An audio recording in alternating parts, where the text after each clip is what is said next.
And one of the concerns that was out there is that the ballpark would only be used for about 70 to 80 games a year and sit dormant for the other remaining days of the year. We had a lot of great suggestions from people about the things that could be done with that ballpark outside of baseball. But could you describe to me your plans for not only during the baseball season, but off-season? How would you keep it occupied going through the year? I did talk previously a little bit about the idea of this being a multi-use facility and how synthetic turf allows us to do a lot more with events. Really, it's about your commitment, because over the 20 plus years I've been in this business,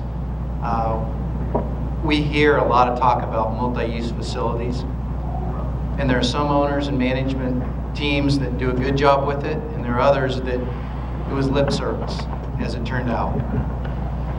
But you look at a team like in Aberdeen, Maryland, there's a team operated by Cal Ripken and his group, and we're working with them on another project.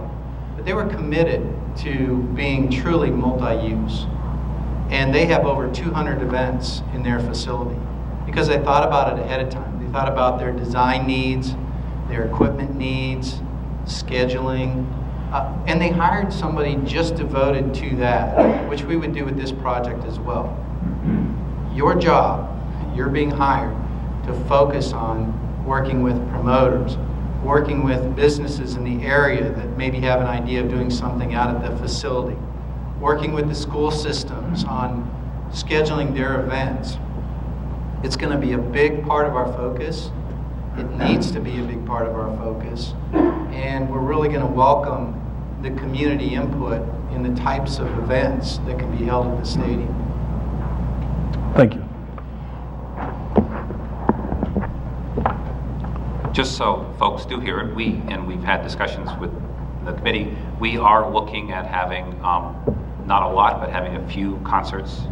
That's one of the ideas. That would all be subject to approval of the city process on that, but concerts are something. Minor league stadiums are a natural venue for concerts. You put a lot of electricity out in the center field area, so the concert promoters, concerts folks can show up, plug in, have the power they need, do a concert there. There are tours of, there's several this past summer around the country of sort of artists who go around and go to 20 or 30 minor league stadiums, and those work out very well.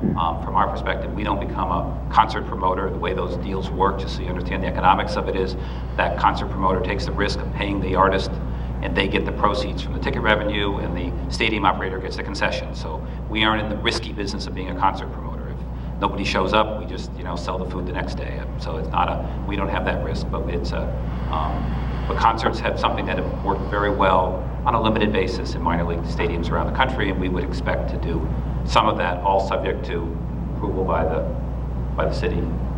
We also mentioned earlier, just to mention it again, that we are looking at making this and figuring it out over the course of the next year or so to be a meeting resource for the city, a place that is able to host meetings that business folks would like to have in the city. Our friends in Boston and the Red Sox have been doing a lot of that, and we would like to be able to find ways to have our facilities set up so that business groups can host meetings there and have it work well for them, and that will be certainly something else we would be looking at. We don't expect to have a lot of events that have baseball-sized crowd during the year, but we would expect, other than the baseball games, but there will be some. There will be smaller events. There will be, there is also, of course, on a year-round basis, there's going to be the restaurant, and that will be on the commercial street side. And on a year-round basis, there will be our gift shop, pro shop, souvenir shop on Center Street. So there will be year-round presence that is operating on both of those streets.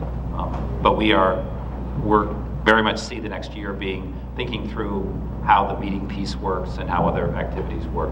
But fundamentally, it is, and Matt mentioned it, and I just want to make it clear to people, there are in many stadiums around the country, it is the norm to have a lot of events. We will take the best practices from everywhere. It's the reason we have Matt involved.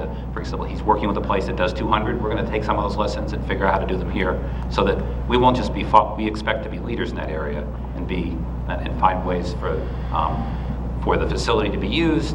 But the actual volume of people won't be that high. It should be clear. I mean, you know, even if there's a 200-person event happening there, you know, if you blink, they may come and go. So I mean, just to be, you know, you won't have tons of people going in and out at all hours. I mean, you should say that. Thank you.